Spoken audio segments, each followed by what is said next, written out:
Salut tout le monde, c'est encore Emma. Je vais partager avec vous la dernière partie de mon histoire, et croyez-moi, vous ne voudrez pas la manquer.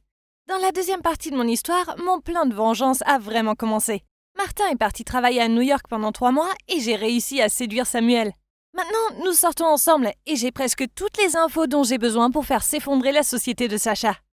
Mais après une journée incroyable avec Samuel, je suis rentrée à la maison et vous ne croirez pas ce qui m'attendait. Martin était là. Il était assis dans mon salon et il avait l'air tellement en colère. Il avait pris l'avion pour rentrer cet après-midi-là et il avait hâte de passer le week-end avec moi. Mais quand il est arrivé pour me faire une surprise, je n'étais pas là. Il était sur le point de m'appeler pour me demander où j'étais quand il a reçu une photo de son ami. C'était de moi et Samuel.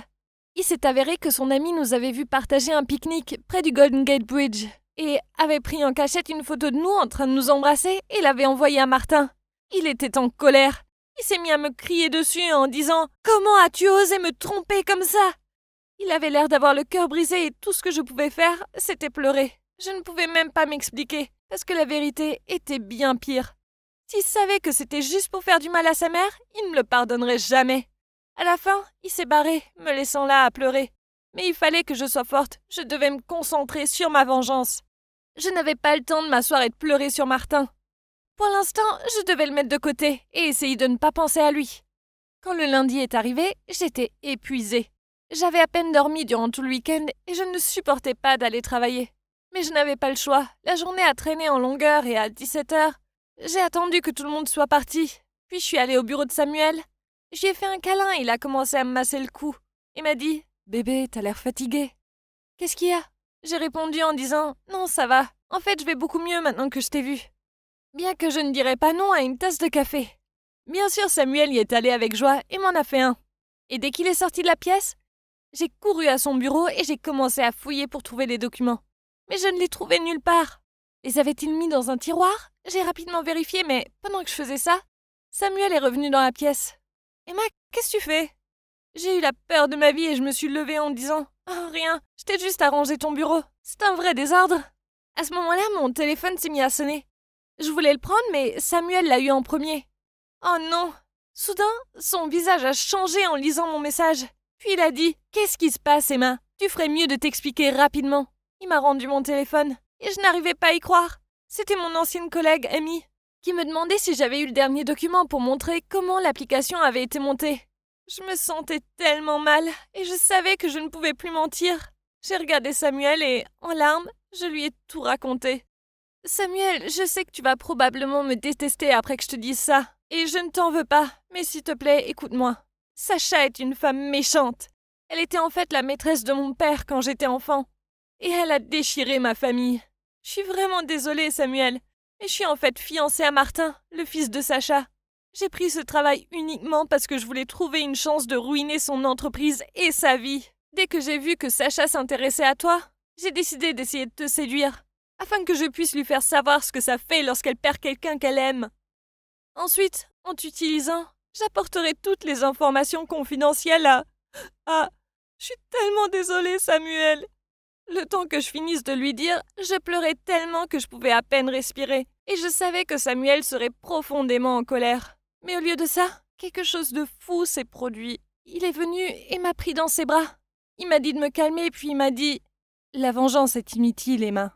Elle ne fait de bien à personne, surtout pas à toi. Je sais que Sacha t'a fait du mal, mais tu dois laisser tomber. C'est du passé maintenant. Bien sûr, ça peut te faire du bien en ce moment, mais à long terme, seras-tu plus heureuse ?» J'ai pleuré encore plus alors. Pourquoi était-il encore si gentil avec moi? Je ne méritais pas ça. Je n'arrêtais pas de m'excuser, et il disait qu'il comprenait pourquoi j'avais fait tout ça, et qu'il me pardonnait. Il m'a dit « Je sais que tu as un bon cœur là-dedans. Tu t'es juste un peu perdu, c'est tout. Mais promets-moi une chose, ne remets pas les documents à ton ancienne société. Notre société a travaillé si dur sur ce dossier. S'il te plaît, ne le fais pas, Emma. » C'était le moins que je puisse faire après tout ce que je lui avais fait jusqu'à présent. J'ai promis de ne pas lui remettre les documents. Et après avoir laissé Samuel au bureau, j'ai réalisé quelque chose. En fait, je l'aimais bien, pas seulement comme ami ou collègue, mais comme quelque chose de plus. J'avais de vrais sentiments pour lui. Et maintenant, j'étais partie et je l'avais tellement blessé, je me sentais très mal. Il y avait encore d'autres choses que je devais gérer aussi. Dès que je suis rentrée chez moi, j'ai appelé Martin, mais il n'a pas répondu. Je savais que je ne pouvais pas attendre plus longtemps, alors je lui ai laissé un message vocal pour tout lui expliquer. J'ai terminé le message en disant que je m'excusais, mais je savais que Martin aurait du mal à me pardonner. Et je ne lui reproche pas. Non seulement je l'avais trompé, mais j'avais même essayé de faire du mal à sa mère. De toute façon, c'était sa mère, même si elle avait fait de mauvaises choses dans son passé. Le lendemain matin, j'ai quitté mon travail. Les gens étaient choqués, mais je leur ai juste dit que je voulais rentrer chez moi et être avec ma mère. Quand je rangeais mes affaires dans mon bureau, j'ai trouvé un papier de Samuel qui disait « Ma chérie, laisse le chagrin derrière toi et vis heureuse. Une bonne fille comme toi mérite le bonheur. » Ainsi, Samuel n'était pas du tout en colère contre moi. Cela me suffit. Maintenant, je peux partir sans souci. Les jours suivants, j'ai fait mes valises et j'ai quitté San Francisco. J'avais mal au cœur tout le temps, mais je savais que je devais partir de là et me vider la tête. Je venais de m'enregistrer à l'aéroport quand Martin m'a appelé. J'étais tellement nerveuse de répondre à son appel, car je n'avais pas eu de nouvelles de lui depuis que j'avais laissé le message vocal. J'ai retenu mon souffle en acceptant l'appel, et je me suis préparée à ce qu'il me crie dessus. Mais cela ne s'est pas produit. Avec sa douceur et son calme habituel, il m'a dit qu'il était tellement choqué par mon message qu'il ne savait pas quoi me dire. Il lui avait fallu quelques jours pour réfléchir à tout ça. Et maintenant, il m'a dit qu'il était prêt à parler. « Je ne suis pas en colère contre toi, Emma, » a-t-il dit. « Mais tu aurais dû partager avec moi tes histoires d'enfance plus tôt. Et pourquoi tu ne m'as pas dit que c'était ma mère avec laquelle ton père s'est enfui? On aurait pu surmonter ça. Je suis vraiment désolée que ce soit ma mère qui ait déchiré ta famille. Mais elle est différente maintenant. S'il te plaît, donne-lui juste une chance. Martin, je suis désolée pour tout. Je suis contente que tu ne sois pas en colère contre moi. Mais pardonner à ta mère, je pense que j'ai besoin de plus de temps. » Il semblait que Martin allait dire quelque chose, mais c'est alors que j'ai entendu l'annonce de l'aéroport demandant aux passagers de mon vol de se rendre à la porte d'embarquement. Je n'ai donc pas eu d'autre choix que de raccrocher. « Martin, écoute, je suis vraiment désolée, mais mon avion est prêt pour l'embarquement. Puis-je te rappeler prochainement? »« Hein? Où vas-tu » a-t-il demandé. Je lui ai dit que j'allais rester un peu chez ma mère. « Eh bien, je pense que ce sera mieux pour toi maintenant. Prends ton temps et réfléchis bien, surtout à notre relation. » J'ai été effrayée lorsqu'il a dit « notre relation », mais j'ai réalisé qu'il avait raison. J'avais vraiment besoin de temps pour arranger les choses. Est-ce que je pourrais jamais pardonner à Sacha? J'aimais Martin, mais est-ce que cet amour était assez grand pour laisser tout ça derrière moi? Je veux dire, je ne savais pas si je pouvais voir Sacha comme belle-mère ou non.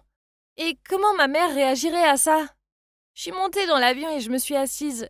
Pour la première fois depuis des mois, mon cœur était à nouveau plus paisible. Et je sentais que je pouvais vraiment dormir. C'est vrai, ni Martin ni Samuel ne me détestaient. Tout allait bien se passer. J'étais sur le point de fermer les yeux quand j'ai entendu quelqu'un dire mon nom. J'ai levé les yeux et, à mon grand choc, Samuel marchait dans l'allée de l'avion. Il s'est assis sur le siège juste en face de moi et s'est tourné vers moi avec le plus grand sourire et a dit « Je suis jamais allée à Los Angeles avant. Tu veux être mon guide touristique ?» Oh mon Dieu, je n'arrivais pas à y croire. Que faisait-il ici? J'étais tellement choquée de le voir. Mais en même temps, je ne pouvais pas nier l'excitation que je ressentais. Personne ne pourrait jamais dire que j'ai mené une vie ennuyeuse, ça c'est sûr. J'ai fait un sourire à Samuel et lui ai dit « Bien sûr. Je n'ai aucune idée de ce que l'avenir me réserve. Mais je suppose que je le découvrirai bientôt. Souhaitez-moi bonne chance !»